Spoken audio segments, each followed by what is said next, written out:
I don't know whether anyone explained I'll be talking in English. Yeah, everyone's comfortable with English? Good morning, by the way. Yeah. I was sitting at the front, I didn't realise how many people it turned up. One of my fears last night when I was sleeping. Is that better?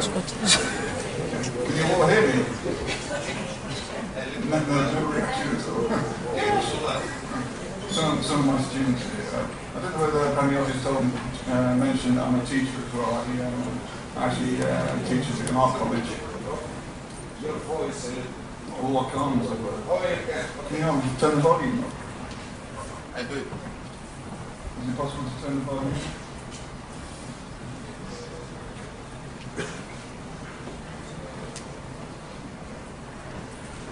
I'd rather draw than talk. That's my problem.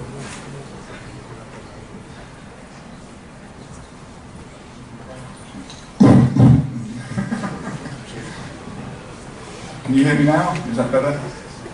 Okay, yeah. I apologise, I suffer from permanent laryngitis, so I can't shout. Okay. Anyway, I'm going to get started. Panagiotis introduced me. I was asked to do an introduction, but I don't think it's necessary anymore. I do illustration work. That's my main activity outside of college. I am also a graphic designer, but I love drawing. This is one of my drawings. If you know me on the internet, you'll know this is my work. Basically, I'm the one that draws. Yeah. I don't know, do you watch Breaking Bad? Yeah, you should know that quote then. Okay. Yeah. So this is one of the things I did. What I want to talk to you about today, though, is a little bit different in my actual work.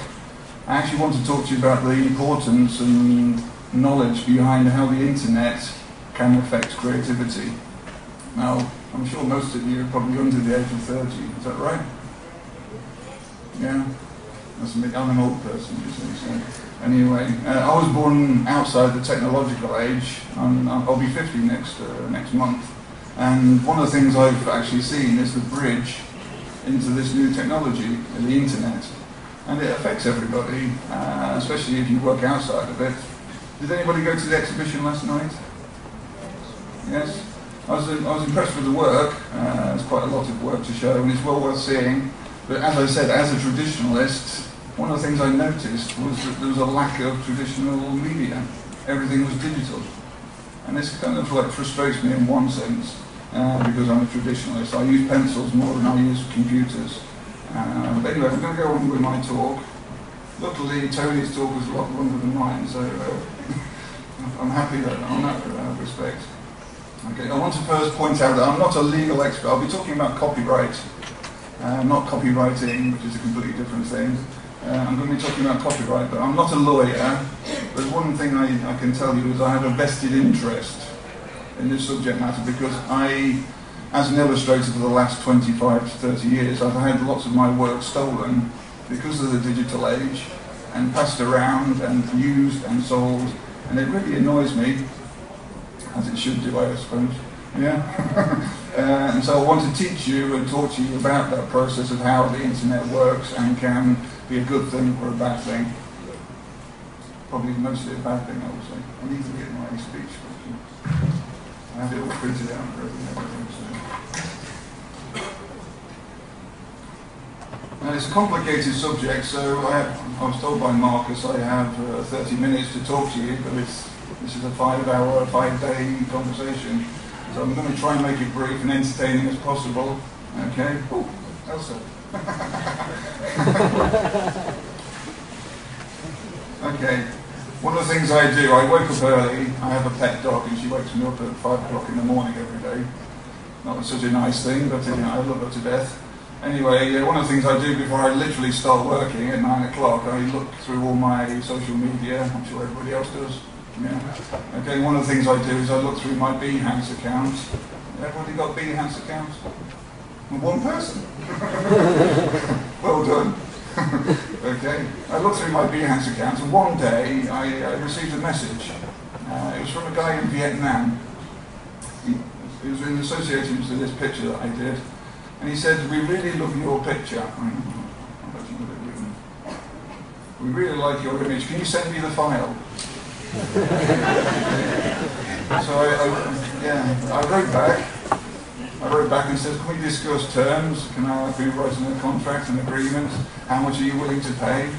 And the reply came back. Just send us the file. We don't want to pay. You've already made it. And so you can understand I never got a reply to my answer. Basically, I don't know whether I can swear or not. Okay. So this brings me on to copywriting. This is the first ever known copyright. It was actually called the Statute of Anne. Okay, it was in England in 300 years ago. Okay, and what authors, and it was actually something, I don't know what it's to do with copywriting, because copywriting is also a term for actually writing text for graphic design. I don't know what it's actually associated with this, but it was basically designed for authors who found that the publishers were actually making money out of their works even without paying the authors for the actual right to use it. And this is why the Copyright Act was invented, to stop authors making money without paying people who actually did the creativity. And this is an interesting part of the process that I want to talk about. It's about creativity, it's not about the product. Okay? I'm sure we're going to cross over in many of the other conversations we have in the talks. But I'm a very big fan, and this is one thing I'm not a big fan of Bill Clinton. I'm a big fan of ideas. This is one thing I teach at college, is creative thinking. Lateral thinking is called technically. And it doesn't matter how you end up making your artwork. It can be with a pencil, it can be with digital form, whatever. Okay, sculptures. I think the idea is the important factor, and a lot of people don't believe that these ideas are protected. Yeah, and they are. And I'll show you the principles behind this. Now, something happened because I wanted to start introducing the internet into this conversation. Bill Clinton happened. Okay. In 1986, he invented something called, or he proposed a bill called the DMCA, which is the Digital Millennium Copyright Act. It went into effect in 1998, and what the idea was to protect digital content. And the idea was, obviously, lots of artists or photographers were putting artwork onto the internet, and people were stealing them. Yeah? Like the original thing with publishers, they were not giving credit, they were not paying for them, they were not doing anything other than stealing them. And so this was invented for that simple reason. Now, as I go through the talk, you will realise that this has become completely ineffective, and I'll explain why later. Does anybody watch TED Talks? Does anybody go to the TED Talks in Thessaloniki? They're very interesting. Is that the same person? You should come to the front. Okay. Now, this is Larry Lessing. He's an educator in law, several different universities in America. He's also a human activist, but one of the things he did was make this TED Talk. And has anybody seen this TED Talk? I would fully recommend, everyone little notepads, they should write this down. Yeah. I should recommend you watch this. It's very interesting, especially for the young generation. One thing he said, I repeat the picture in a minute, so don't worry. Okay? One thing he said, yeah, you can take photographs of it. I forgot we're living in the technological age. Okay. Anyway, he said in this talk that we're about to enter the last great terror to rain down on the content industry. That great terror being the internet. Okay. Now, the internet, I don't know how you see it as young people. I've actually been part of the internet history since it began. Just shows you how old I am, I suppose. Okay, I can remember Netscape 1, and nobody knows Netscape. Does anyone remember Netscape? Yeah, a few people, yeah, the old people. Okay, and the thing is, as young people, you've possibly become so overwhelmed with the internet that you see it as a lifestyle. Yeah, we noticed before we actually, we noticed before we started the actual talks that everybody was sitting there looking at their mobile phones. Yeah. And there's lots of videos on the internet that show how disruptive this is to social life. You go to cafes and you realise that everybody's sitting there and not talking to each other. Okay? Yeah. And this is a problem. This is a big problem. You'll notice that older people, older people don't do this. They actually communicate, yeah, which is an important factor. This is why you see all your grandfathers sitting in cafeneons talking away for 16 hours marathons and things like this. Now back to Larry Lessig.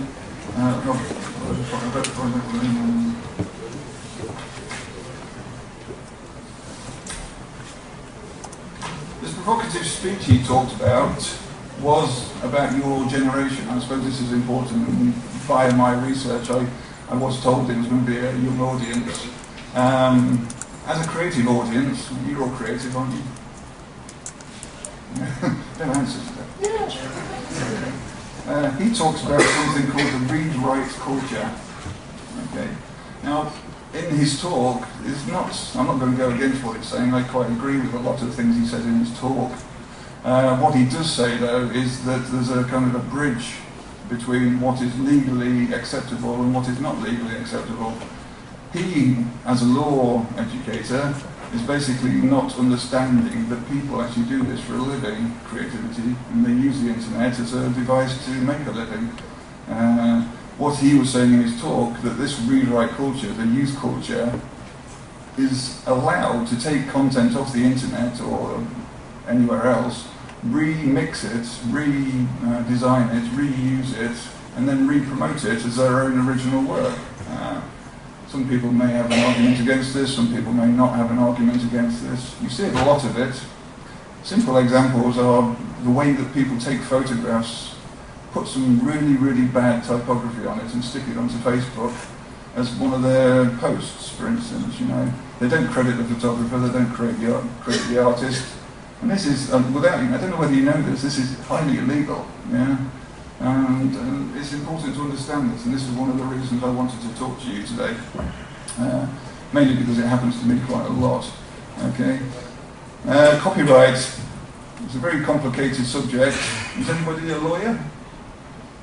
No, you're all creative people. Okay. Does anybody understand the copyright laws? Yeah. Anybody else? Where's my friend at the back? Okay, this is the problem. Yeah, because they're quite complicated. Yeah, nobody understands what they are, and they don't know how it affects creativity. Copyright laws are basically designed to help protect creative individuals. But if you don't know what they are and how they affect you when you design your own creativity, how do you know you're breaking the law? Okay. Now, Larry Lessig, I like this guy, Larry Lessig. He actually says that the youth of today try to do their creativity for the love of it. That's what the ideal is. And this regeneration, this remixing, this rewrite culture is about doing it for love. They take somebody else's video, they hack it to pieces, put it to some music, and make something new out of it. But they don't want to sell it. They don't want to make money from it. And that's fine. This kind of process is a learning process, and I'll talk about that again in a minute. But when the internet is used as a motivation to make money, that's when everything becomes illegal. Okay?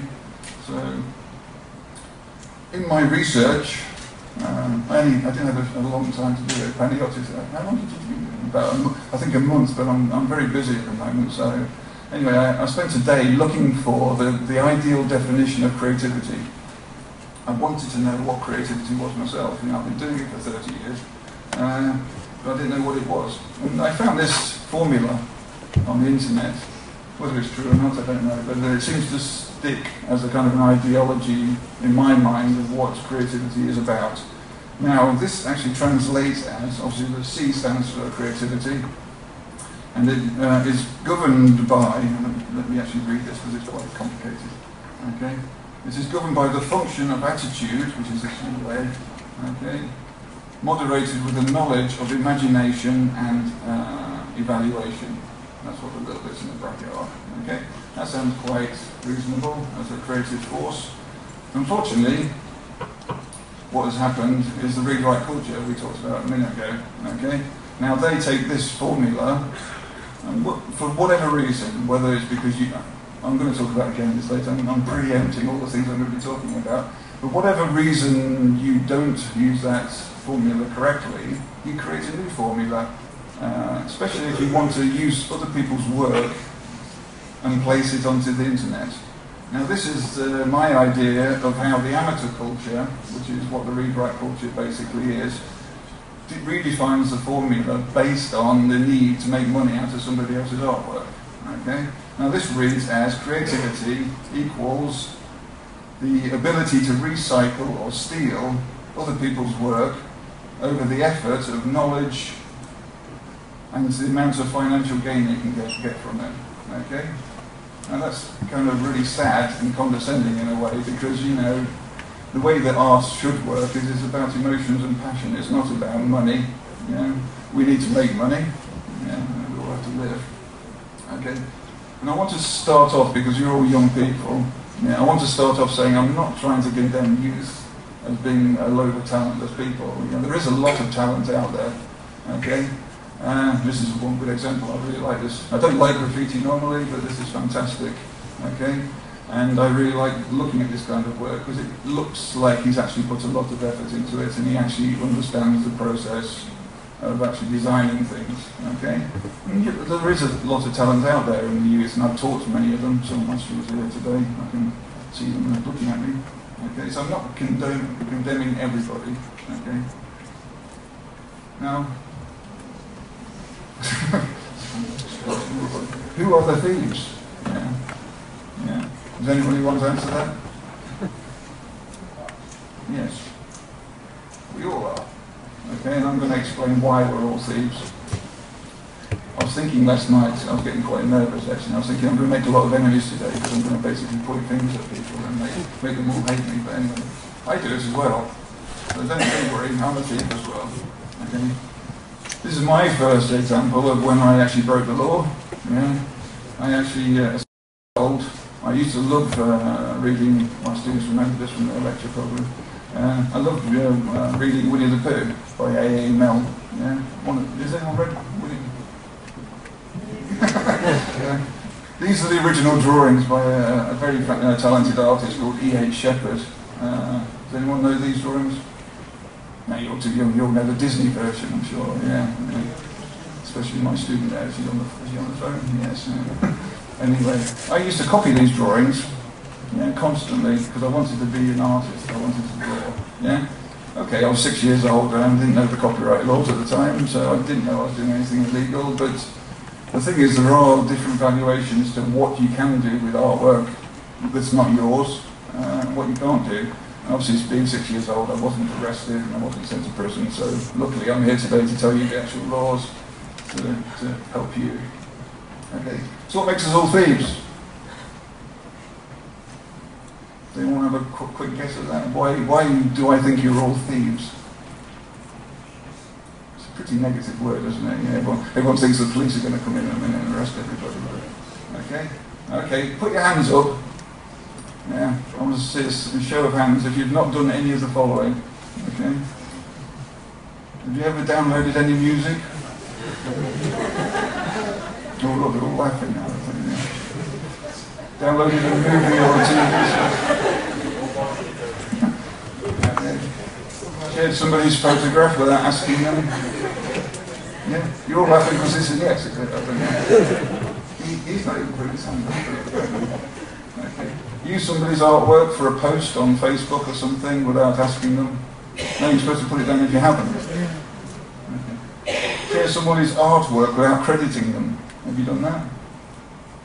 Yeah, on Facebook, on Instagram, whatever. Okay. Or copied, traced, or used somebody else's image in your design without asking permission. Has everybody done that? There's no hands going on. Yeah, I want to see the Puritans. Yeah. Okay, so everybody's a thief then. Yeah. Okay. I'm a thief as well. I don't. Okay. So what we need to do then is to basically know the law. Is that right? Yeah. If you knew the law, then you know you're not going to be a thief because you understand it. Okay. Now back to Mr. Lessig. Okay. Let me just get back to the. He was talking about this amateur culture. Okay. And the one big problem with amateur culture is, well, it's not a problem, it's just that the fact is, if you do things at home, you want to practice, you want to become better at drawing, technical aspects of art, it's fine. It's fine.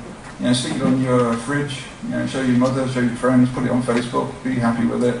Okay? The big problem is when this amateur culture works against the law, believing that they are actually the originators of this creative content, when they're not. Yeah? The DMC, as I mentioned before, was there to help protect content on the internet. Unfortunately, what it's done is it has allowed criminality, you know, it's a really bad word as well, criminality. Yeah, everyone's holding their head in shame now, probably. Okay? But it's made a situation where, does everybody understand the term ISP? It's called the Internet Service Providers. The people who own the actual spaces where the websites are, people like Facebook, yeah? I'm sure, has everybody got a Facebook account? I'm sure, yeah? Okay. All right, I've got a Facebook account as well. But does anybody read the terms of agreement when they actually pop up? No? Yeah. It's because they're about 400 pages long and you're just thinking it's very boring, so why should I read them? Yeah? But something in that terms of agreement on Facebook, on Instagram, on Flickr, on any creative website allows the ISPs to basically break the law because they're not responsible for the content that people upload. It actually says in the terms of agreement you can't prosecute Facebook if somebody steals your artwork and places it on Facebook. And this is a problem, yeah? Because what it comes down to is the DMC is in favour of the big companies and not in favour of the small artists, the people who have to actually make the money, okay? Now, this comes down to morality, okay? There's any good picture I can find about moralities. Yeah, I'm sure you all go to church and everything. And anyway, the thing is, if you steal somebody's work and you consciously know that you're actually going to take somebody's work and use it for your own idea, your own work as well, then surely, if you want to think about making money from it, then that's a morality issue, yeah? Because you know you're doing something wrong, yeah?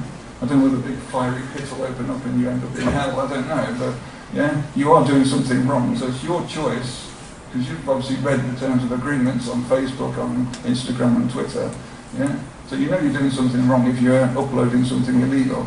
But people do it constantly, yeah? I've got evidence of this because it happens to me quite a lot, okay? Now, so, I quite like the cartoons, so I thought I'd stick it in, but yeah. Actually, I'm breaking the law by putting these pictures on this presentation, but anyway, yeah, but is being creative a waste of time if people are going to constantly steal your work and make more money out of it than you are? Shall we just give up? Yeah? Is there any answer to that? No. No. We can't give up because we have the passion, pathos, yeah? Okay. I see the internet as a necessary evil, okay? It's something I need to use.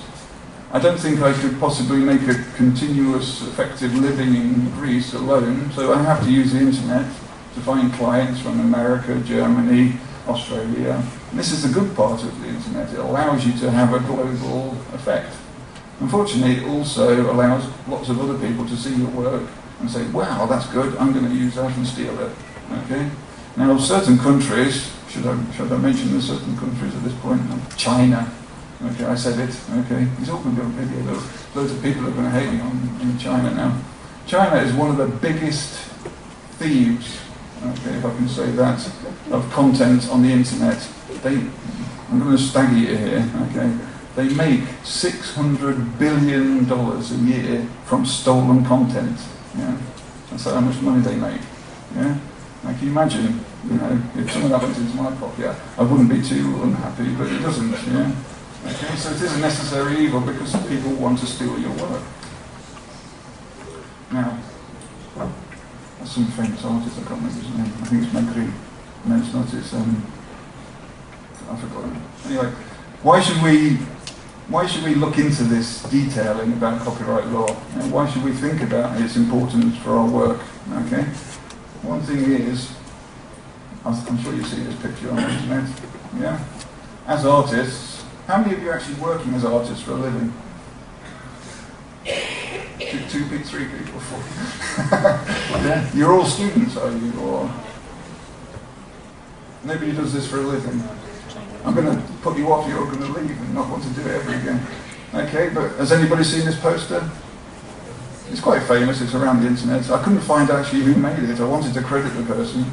I think it's a piece of genius, but basically we have to pay bills. But people, like the guy from Vietnam who asked me to just send a file, doesn't understand that I have to make money. Yeah? They think a piece of artwork is just a piece of artwork, and they didn't take time, didn't take my effort, and they didn't take my thought process. Yeah? Okay?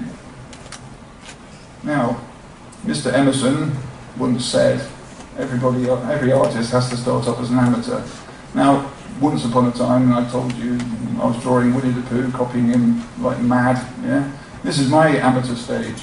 And at the age of 6, I knew that I wanted to do something creative, okay? And so I pushed myself, and you saw with my caricature of Bryan Cranston that I actually succeeded somewhere after how many years is that? 45 years. 45 years, I actually got somewhere, okay? But the thing is, a lot of the read-write culture, a lot of this amateur culture, want everything to happen tomorrow. Yeah? They don't want to invest in the idea that maybe 20 years' time they're going to be good, and they're going to be in demand, and they're going to be acceptable as a creative force. Yeah? And this is one of the big issues. This is one of the big issues of technology.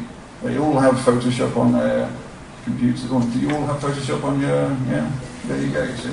Yeah? They click into Photoshop and they think they're creative straight away. It's not. It doesn't work like that. Okay. And so what happens with the internet is it becomes a big, massive arena for illegality. Yeah. Not all the time. Not if you're a normal purveyor wanting to go to Amazon and buy something. That's fine. You know, you can worry about your credit card details being stolen, whatever. But as a creative person, as I said, this is a necessary evil, but you also have to understand, as soon as you enter this internet arena, there's a good chance your artwork's going to be stolen, okay?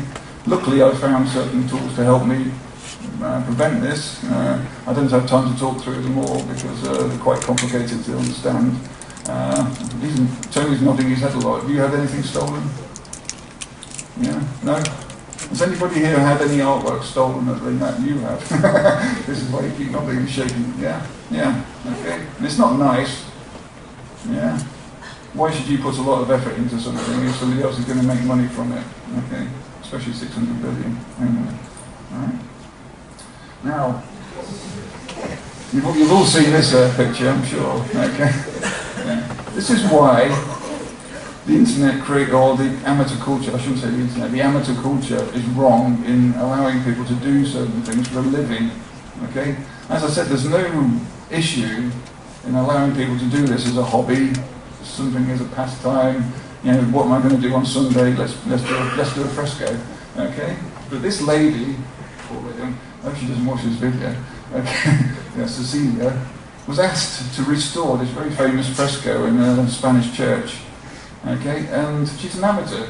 She's not a professional, she's not qualified, she's not been to college. Yeah? She just likes doing it in her pastime. But the church made the mistake of asking her to do this. And what happened? Yeah. Does that look like Jesus? No. Looks like a big donut with some... So it's important to understand your capabilities and your limitations. Not everyone can be creative. Okay? Not everyone can make this as a profession, I don't think. Okay? There's a certain word that I use in my lectures with my students, and they've never found a way to actually translate it properly, but it's aptitude. Yeah? Aptitude. My students constantly tell me every English word is based on a Greek word, and we're trying to find a way to find the root to this aptitude. But an aptitude is having a natural ability to do something. Okay? Like you can have people who can sell things very easily. You know, they can convince you to buy something you've already got. That's a salesperson's aptitude. Creative people have creative aptitude. Yeah, they know that they know how to be creative. They have a feeling. One of the things that my colleagues also do, you know, we have this thing about kerning and tracking with typography. Does everyone understand that term? Kerning and tracking.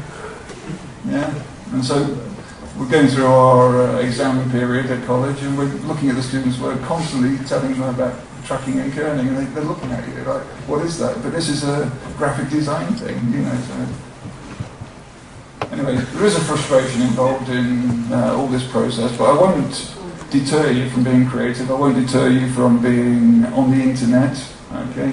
But what I want to do is to tell you that there is some legalities involved in it, okay?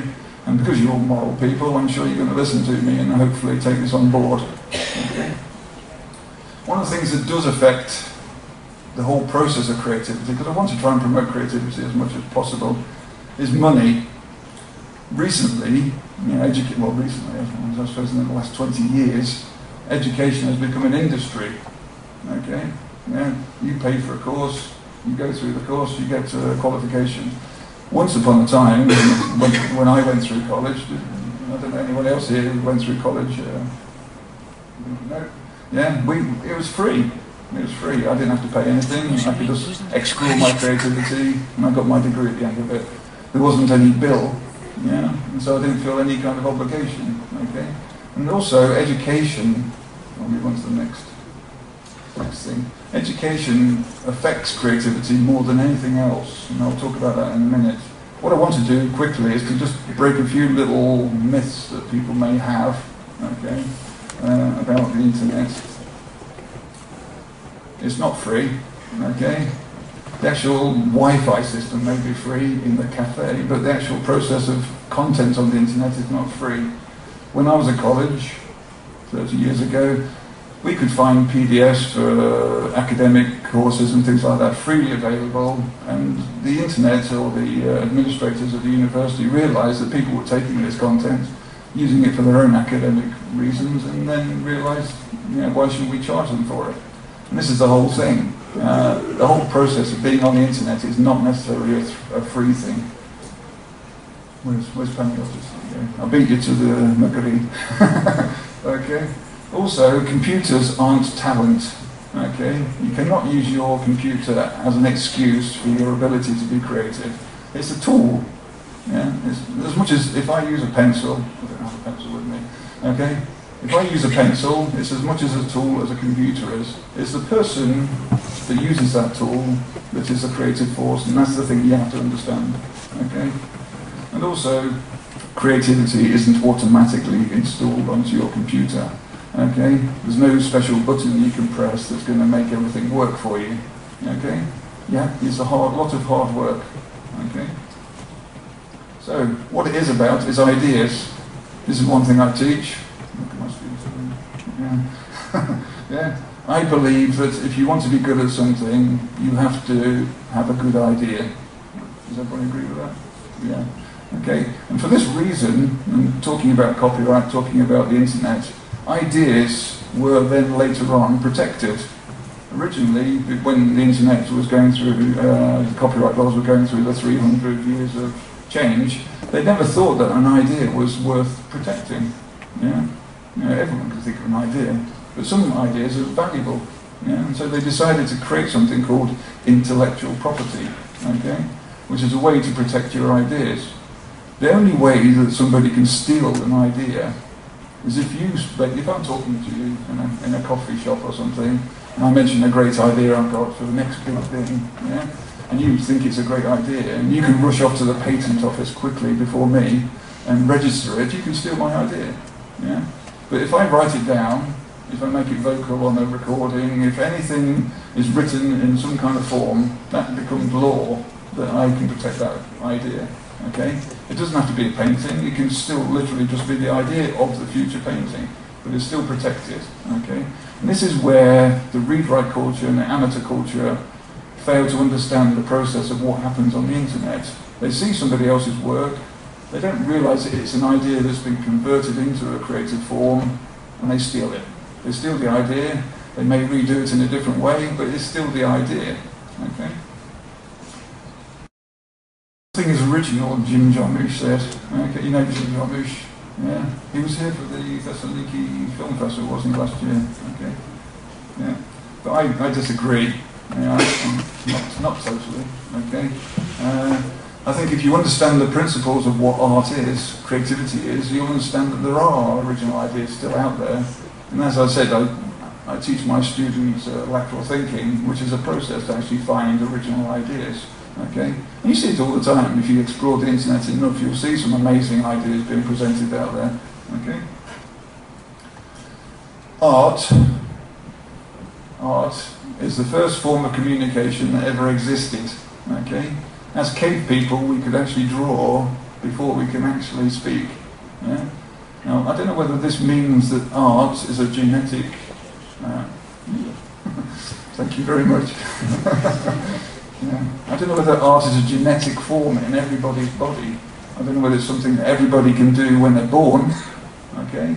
But it's something that is evident in our communication structure. As I said, we know these cave paintings, okay, and we know that it happened, and this is what they used to tell stories, to mark events in their history and things like that.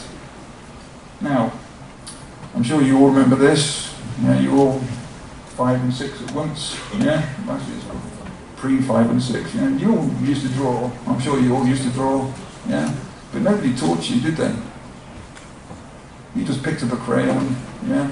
Your parents probably say, oh yeah, draw a face or something, but they didn't give you any instructions, there wasn't a manual or a tutorial, okay? And you used to draw things like this, yeah?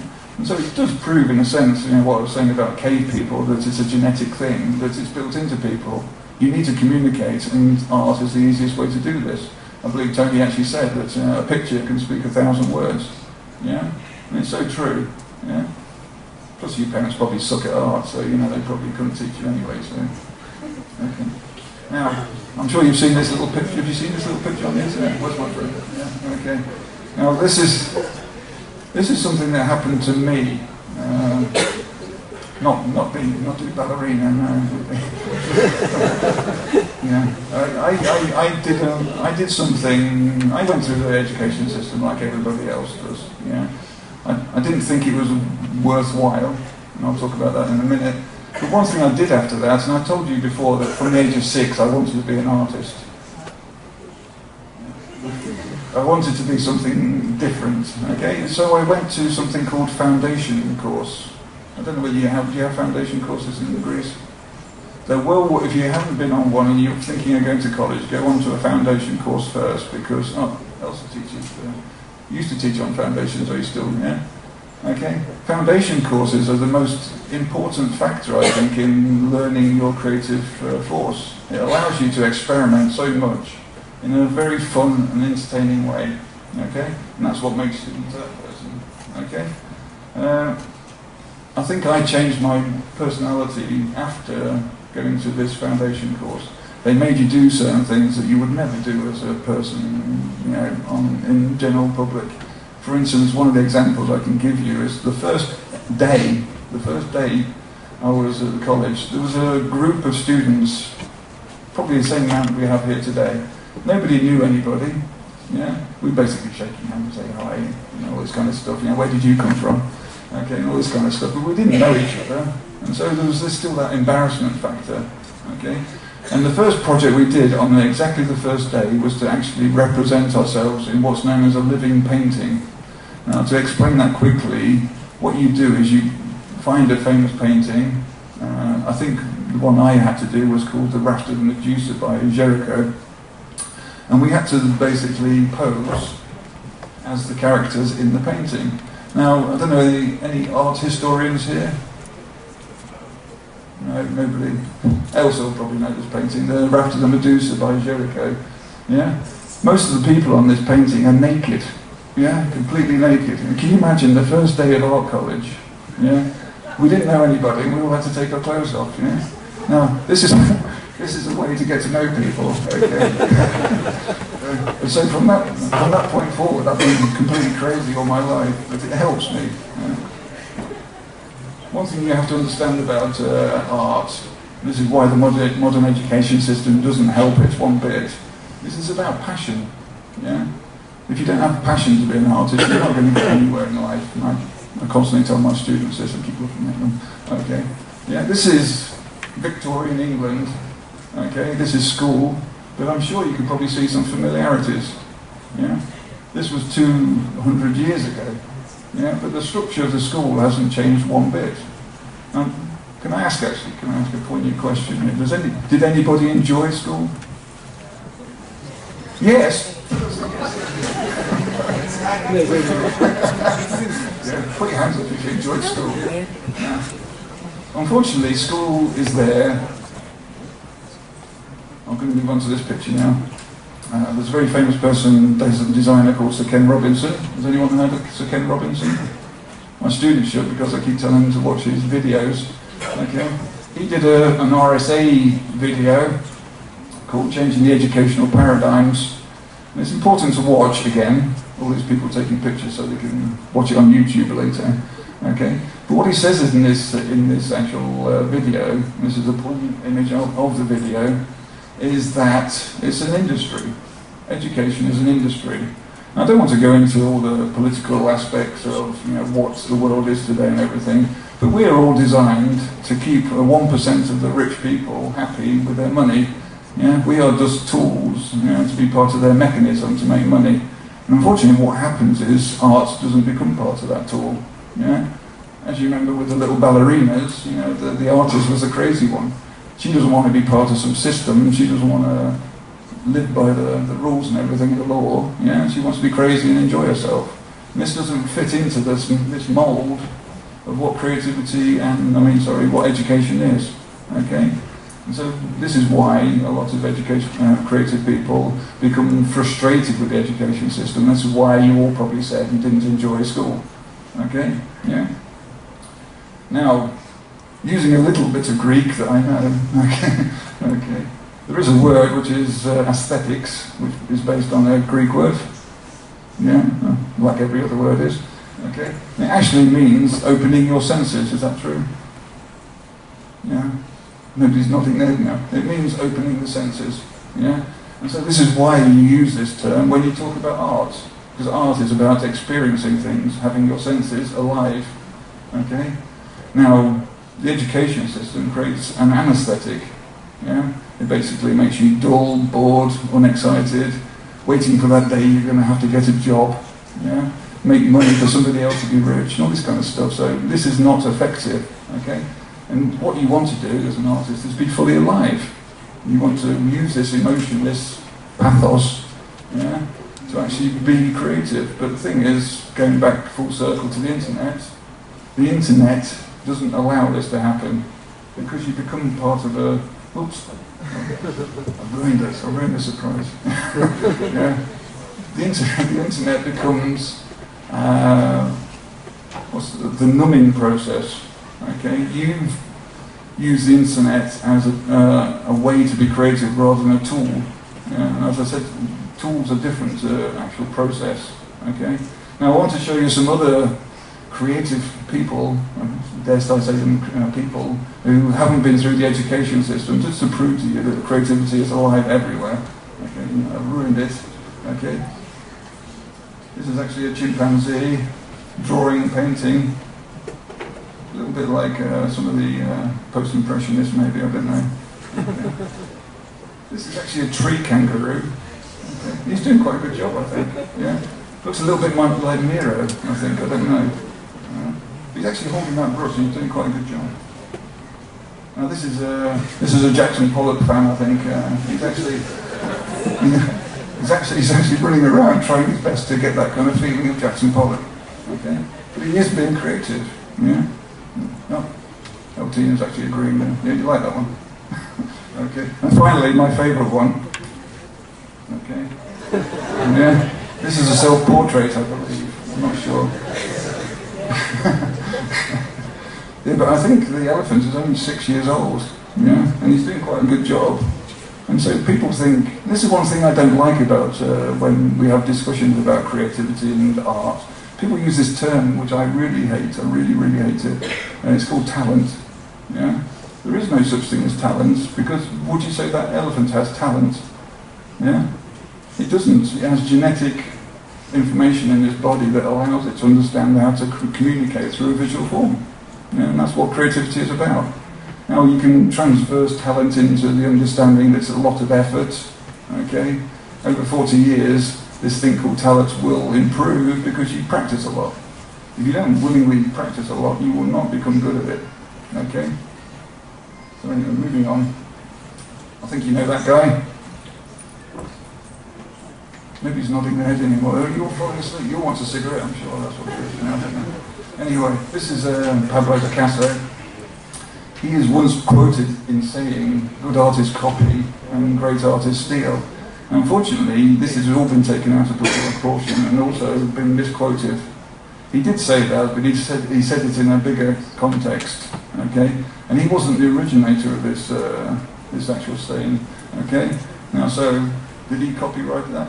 Did he actually steal it from somebody else? Is it illegal for him to say this? The originator of this comment was actually Tennyson, okay, who nobody really knows. Does anybody know Tennyson? No, he's a very famous poet. Okay. But what he said, which is more true to the actual statement that Picasso re-changed, was that great poets imitate things, okay, but they improve. They don't just literally copy it and steal it and reuse it, whereas the small poets that don't get anywhere in life literally just steal it, okay? And that's true, okay? So moving on, I wanted to show you this because even Picasso gets his ideas stolen. This is Banksy's very famous readaptation of Mr. Picasso's saying, okay? Now there's a book. Has anybody read this book? Thank you. Okay. If you haven't read this book, go out and buy it after this lecture because it is available in Greek. Okay. So there's no excuse. All right. But you can illegally download it off the internet if you want to as well. Okay. Now it's well worth watching. I'm thinking, looking at visual communication. Okay. It's well worth reading. Yeah. But I read this, and this is one of the interesting pages. Because it actually kind of defines what is important about understanding what is acceptably allowed to steal off the internet and what is not. Okay, good thieves basically respect the people that they're taking information from. Yeah, they're allowed to use that information to practice. I'm sure. Do you all practice drawing things from people that you know, people you admire? Yeah. The back side of it, which is the right-hand column, is basically you should not then take that and think I can make some money out of it, okay? You need to create something which is called your style, yeah? By copying lots of different people, you'll eventually find your own style, okay? Copying from one person because he's very famous and rich doesn't mean you're going to find a style, and it's highly illegal, okay? So these are kind of like the 7 negative, not 7, the 10 commandments, but there's only 6 of them. My daughter told me this last night. There's only 6, Dad. You can't say 10 commandments. Okay? But the thing is, these are the things you're not supposed to do. Okay? These are the things you're not supposed to do. So Austin Kleon's book is well worth the reading. And the other important thing not to do is to get caught. Okay? All right? Now, the internet, unfortunately, especially if it's the NSA, I suppose, the NSA know everything. They're probably watching this talk now as we speak. Okay? But you don't want to get caught, and the internet is a useful tool. As I told you before, it's a double-edged sword. There's some good points, some bad points. There's lots of ways to protect your imagery online if you're a creative person, but also there's the negative side of it. Now I want to show you some people who got caught, okay? I'm going to talk to you about them. Some of them are mine, some of the ones I just found, okay? Now this is the judge. So Exhibit A, okay? You've probably seen this picture. Have you seen this picture? Yeah, it's quite funny. I love it. I love monkeys. I don't know why. It's got such a great expression as well. It's probably one of the best selfies I've ever seen in my life as well. Okay. Now the simple thing is, this appears on Wikipedia.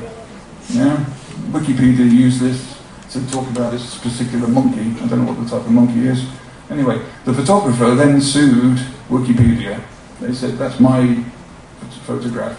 But Wikipedia, in argument, basically said that you didn't take the photograph. The chimpanzee, the monkey, took the photograph, so it's his copyright. Okay? Now, we can argue this, and the point that the photographer was trying to make is he set the equipment up, and he set the camera, and it's his equipment, basically, and so he should own the copyright because the actual artifact is on the equipment. Which is not true, and I would disagree with this. I'm going to go for Wikipedia's argument. The monkey did a very nice portrait, and it's his. If the monkey wants to make money from it, let him. Okay. And it's a great photograph. Maybe if the monkey didn't take a very nice photograph, the photographer wouldn't make a claim because he wouldn't be able to sell it. Yeah?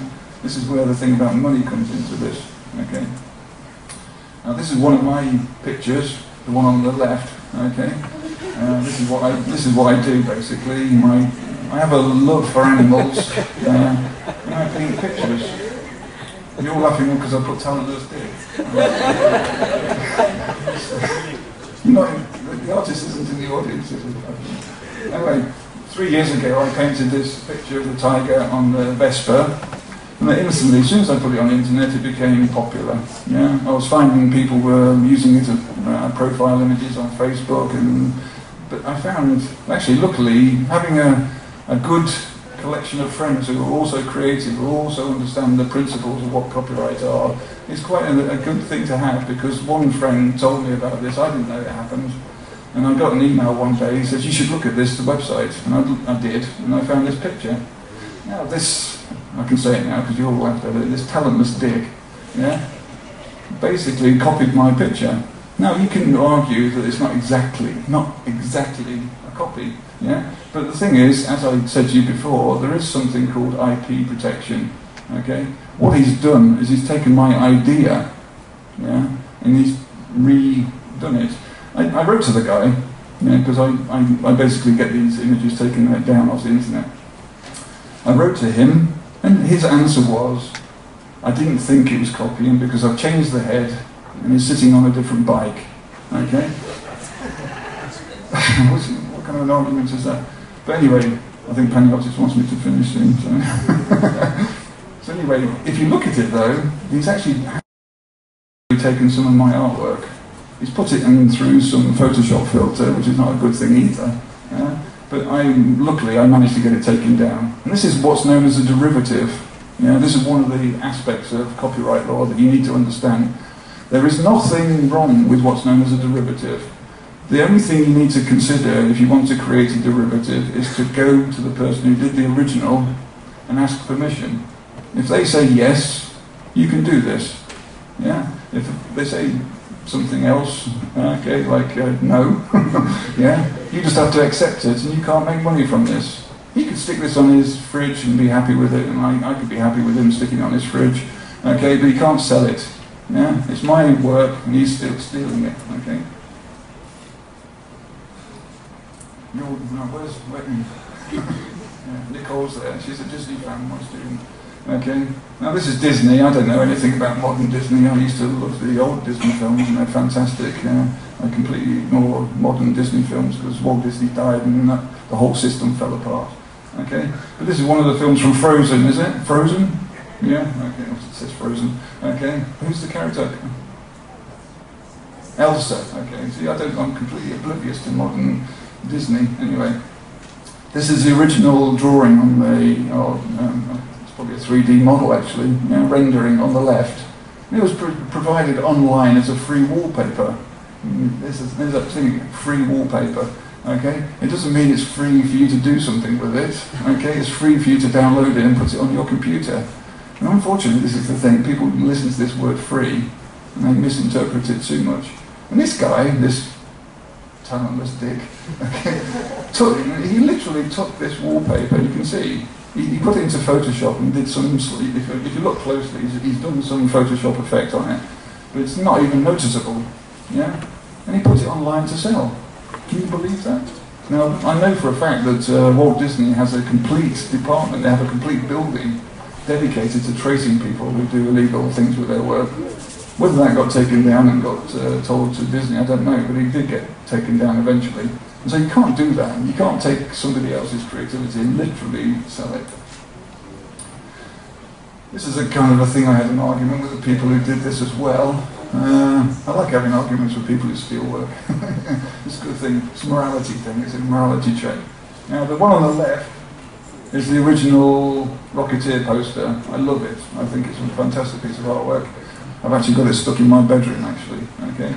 Now, when you love something, as I said to you before with Austin Kleon's book, you want to replicate it. You want to feel that you can do something similar. But it doesn't mean you can literally take the principles of what that artwork has and copy it. Okay, as I said, stick it on your fridge. Yeah, okay, you can copy it. These two on the right, they're actually trying to sell these. Yeah, I wrote to both of them. I said, "Do you realise you're copying the Rocketeer poster?" And they wrote back to me and says, "It's Iron Man. It's not Rocketeer. It's Iron Man." I said, "Yeah, you don't." I said, "You don't understand." And I actually went through the process. I forgot to put the picture up. I actually drew lines on all the geometric shapes on the Rocketeer poster and overlaid it onto the Iron Man one, and it was exactly the same. It's almost like he didn't even redraw it by hand and make some mistakes. It's literally exactly the same. The one on the far right, you know, you could possibly give him some credit with some creativity. But the simple fact is, as I said, IP is a protected thing. You're not allowed to steal somebody's idea. And these stole the idea from the person on the left. Okay? Moving on. Oops. Yeah, being a Mac fan, I found this. Okay? Now, my Pethera, did I say that right? My Pethera. You know, when I visit her house, I go to the toilet and she's got this sitting on her mirror in her toilet. I looked at it and what the hell is this? I sat over dinner explaining this to the congregation, but they didn't understand because they don't understand copyright laws. But the thing is, I'm a Mac fan, and I realised instantly they've stolen the logo from Apple Macintosh and used it as a kind of a design for a perfume. Yeah? Now, I don't know whether that perfume smells of Apple, whether that's the motivation, but even so, you know, actually I did smell the perfume. It's terrible. It's one of these cheap knockoffs that they make in Turkey. Okay, so I wouldn't recommend buying the perfume in the first place. Okay, but the thing is trademark infringements. Okay, they're not a computer company, but the thing is they're actually taking somebody's logo, which is actually trademarked, and using it as a different device, stealing it again. Okay? I didn't call them a talentless dick, though. Okay? Another talentless dick. Okay? Now, this is dubious in one sense because the actual image on the left, even though it's an original piece of artwork, it's an oil painting of Charlie Brown. Charlie Brown is protected by copyright laws. So, unless the guy that wrote and painted the picture on the left actually asked permission to do this, he's breaking the law as well. Okay? But what some talentless dick did is he said, well, that's a really nice picture, I'm going to change it a little bit and make money out of it. And if you can look, he's literally cut half of his head, flipped it, you know, to make the two ears, and stuck an American football over the front of it, because he probably couldn't join the two faces together. Okay? And he's actually selling this online. Okay? Which is terrible, isn't it? Okay, finally, I could talk all day about different infringement cases. You know, I've got hundreds of them. Okay, but this is one thing. Has anybody got a tattoo? Yeah, all the young people. You haven't got a tattoo? Okay. Now the thing about tattoos is they're pretty permanent. Yeah. Is that easy to say? Okay. Now, luckily, I know this lady, the one that did the painting on the left, Sass Christian, her name is, and she put this onto her Facebook page. And because I have an interest with copyright laws, I wrote to her and said, you know, Sass, look, do you realise that this is breaking copyright? You know, they're supposed to ask you first. And she goes, well, it doesn't really matter. It's actually a homage to my work. You know, I quite like the idea. Now, unfortunately, if you don't like the idea that somebody's actually painting your picture on their arm or on their butt even or whatever, okay, it becomes a problem, yeah, because you can actually, by law, ask them to remove that, yeah, which is quite a painful process, yeah. So it is worth considering if you're thinking of having a tattoo done and it's of somebody's artwork. Write to the artist first and ask them to basically say, okay. Understand what about? You're hovering. Okay. So the basic rule of thumb is if you didn't do it, don't use it. Okay? Alright. Checking your mobile phone, you're supposed to turn that off. Okay. So coming back to creativity. Okay? Let me get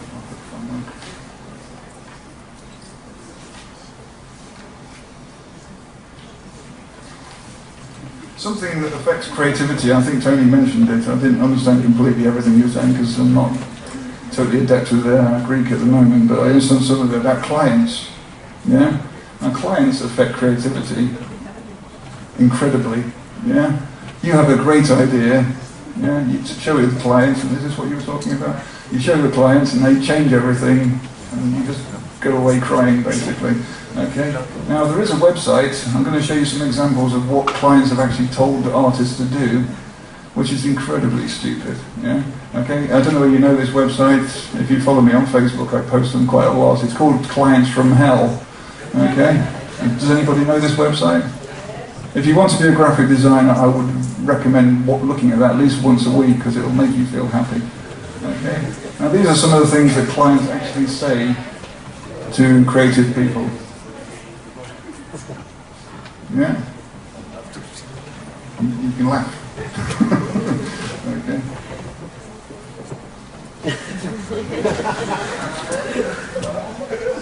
This one, I suppose, comes down to the money aspect. They don't want to pay for it, so, you know, I've got Photoshop at home, I can do it. Okay.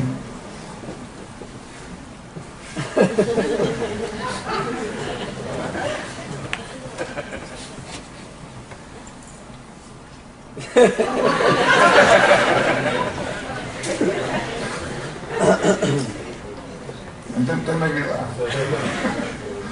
I'm not able to speak anymore. Okay.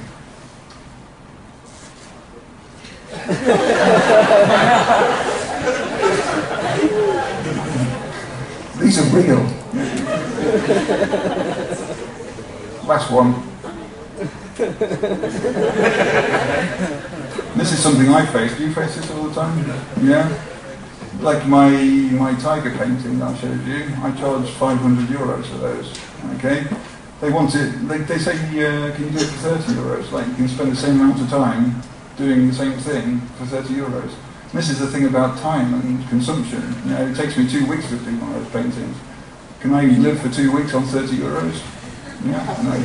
So this is one thing you have to try to convince clients. Yeah? That everybody believes they can be creative, and it's not the way it works. You know? Okay. So how can we protect us? I'm glad somebody clapped for that. Okay. How can we protect ourselves against all this kind of bad karma? Is that the best way of putting it? Bad karma. Okay. 3 books that I've written. Well, I haven't read 3 yet, but I've read 2 of them. I recommend you read them as well if you want to be a graphic designer or a creative person. They actually have something in their title which actually gives you some motivation. Okay. This one, whatever you think the opposite. Okay, which is quite a nice idea. Because one thing you do is you have a kind of a path, a thought.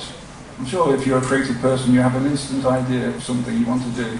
And one of the things I teach is lateral thinking, which is try to think of lots of different ideas. Okay? So whatever you think something different and you'll get a better idea. Okay? It's not how good you are, it's how good you want to be. Okay?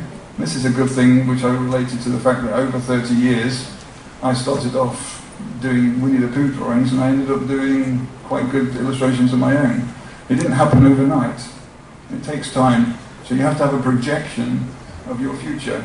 One thing I tell my students, who look a little bit bored, because I've probably said this already to them, is that you're going to be doing this for 40 years of your life. Yeah? Maybe longer if you're going to die doing it. Okay? So you've got to have this passion and this motivation and these ideas constantly, or else you're going to fizzle out into nothing. Okay? So it's always good to try to self-improve. Okay? Work for the money, okay, but design for love. Yeah?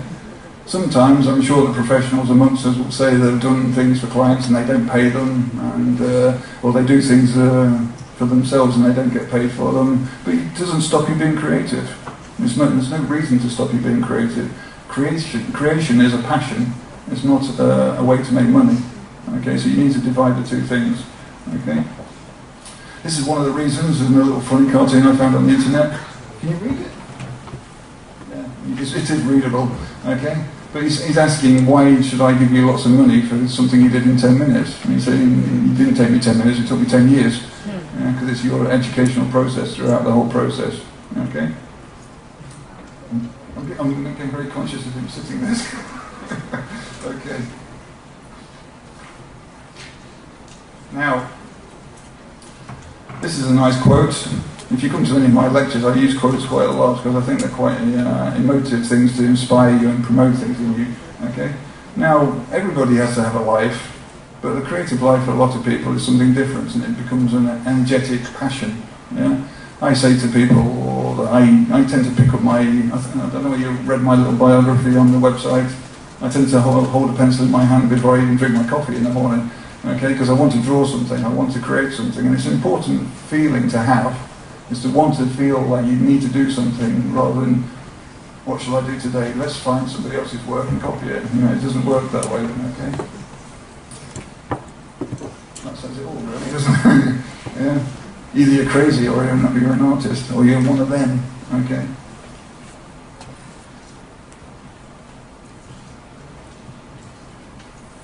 Okay? We all have to start somewhere.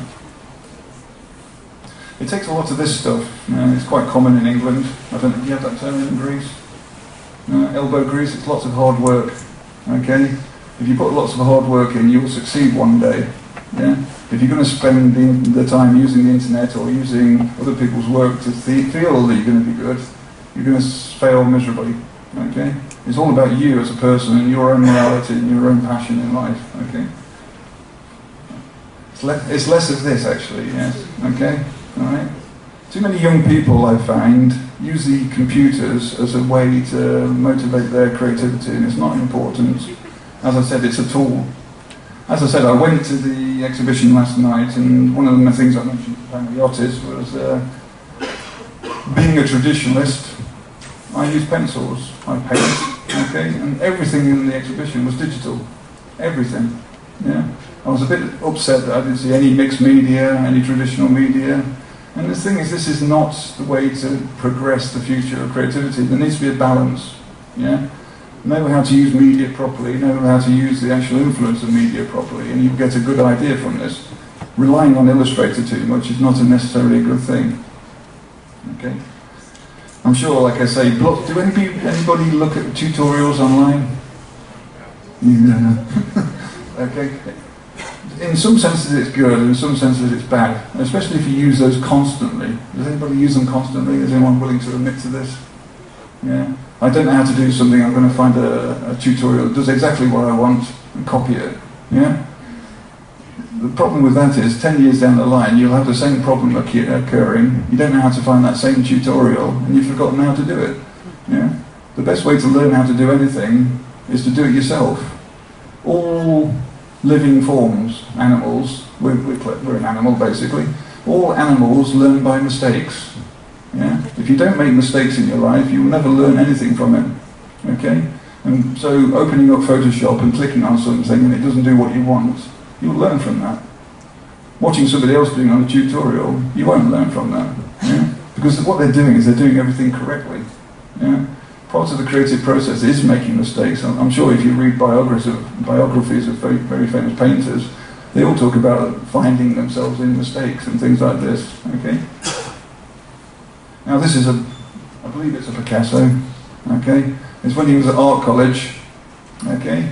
This just shows you how you progress through your artistic life. I'm going to show you this, you can stare at it. I'm going to tell you a little anecdote whilst I let you stare at this. As I said, I'm on Facebook. Everybody knows most people are on Facebook. But what happens is a lot of my students end up adding me to Facebook. And that's fair enough. I haven't got no hatred of my students or ex-students. But one of the things they do is they ask me for advice. You know, and it's usually at 11:30 at night. Yeah? I'm just about to switch the computer off and want to go to sleep. And can you tell me something? I've got a project to do tomorrow. And I said, I'm going to bed. Yeah? They're awake until 4 o'clock in the morning, so they think I'm available for any kind of advice. So anyway, I said, no, ask me in the morning, okay? But this one student, he added me, luckily I don't think. Okay? And he constantly did the nice thing every time he sent a message. He said, hello, how are you? You know, niceties, okay? And I always, over time, I realised he was eventually going to ask me a question. How do you do something technically, you know, with Illustrator, After Effects, or Photoshop or something? And so at the start, I'd say, you know, this is how you do it, okay? But the whole conversation was about teaching him how to do something creative. So eventually, I realised he was going to ask questions every time he popped in. And I said, hello, how are you? You know, and one day I said to him, I said, look, I've been thinking about the fact that you keep asking me how to do things, and I found a perfect website that's going to help you with this. Yeah, and he was really excited. He was like, "Oh man, you know, I don't have to ask Rob anymore." Yeah, and so I said, you know, all you need to do is go to this URL, and all your answers are solved.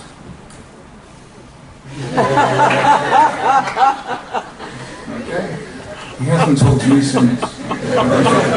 I should quit. But it's true. It's true. I'm going to 2 or 3 minutes. Okay. Now, if you use your lack of motivation or your lack of skill as a brick wall for your creativity, then you're not going to get anywhere in life. Now, what you should do, very creative people actually use their limitations or the restrictions with their creativity as a way to make something creative. And I'm going to show you an example. There's this guy, I don't know how to say it in French, Georges Perec, is that right? Okay, does anyone know Georges Perec? He challenged himself. He wanted to be creative, and so he challenged himself. He created a limitation. He wanted to write a whole novel without using the letter E. That's why it's called. Yeah, that's why it's called it. You know, it's got the E on the front. If you read this, not one word has got the letter E in it. Okay, you think that's a big limitation because E is the most popular letter in the English language, the Latin language. Yeah, so can you imagine trying to write a whole book without using it? He did it, yeah, and he became creatively successful at it. Okay, so never ever see a brick wall as a way to stop yourself. It's just a way to make you think something differently. Okay, I'm about to finish. Oops. I'm gonna end up. My students are gonna hate these because I show them all the time. Okay, my favourite 3 quotes. Okay, the first one being, everything is difficult until it becomes easy, okay? Which is logical in a sense, yeah? You're not going to be a master of Photoshop overnight, you're not going to be able to draw overnight, you're not going to be a good graphic designer overnight. It's progressive. The way that the internet and technology works is you believe that everything is instantaneous, yeah? And that's the fault. What you need to do is understand is a progress situation, okay? And this is a great thing to have in mind, yeah? Everything. It was difficult for me one time. I think some of my students think I was born knowing how to use Photoshop. No, I was born before Photoshop. This is my favourite Jedi. Okay, Mr. Yoda. Now what he said is, what it says there, you know, you either do something or you don't do something. Don't flit around in the middle saying, well, I might try it, and if it doesn't work, I'm going to give up. All creative people strive to get to a goal. Okay, and you need to realise, as I said to you before, Mr. Perec, that there are limitations, and that's no reason to give up. So you keep doing it until you succeed. Okay, and my final quote, I don't know whether she's Greek, but she lives in America. Okay, it's on my business card. If you've got my business card, you'll understand this one. Practice safe design, use a concept. Okay, it's about the ideas. It's not about which application you use, which person you've stolen information from. It's about the ideas that you generate in your own head, okay? And that's all I can say on this subject. I hope you've learned a little bit from it, okay? Be aware of the laws, okay, because they do exist and you might find yourself in court one day, okay? Yeah. If you have any other information, you do have a Facebook account. I have set up a Facebook page. It's called Artistic License. If you want to know anything about the legalities of using internet as a device, then you can register there. There's also another website that I put a blog post up about this kind of thing. Okay? Hope that was useful. All right.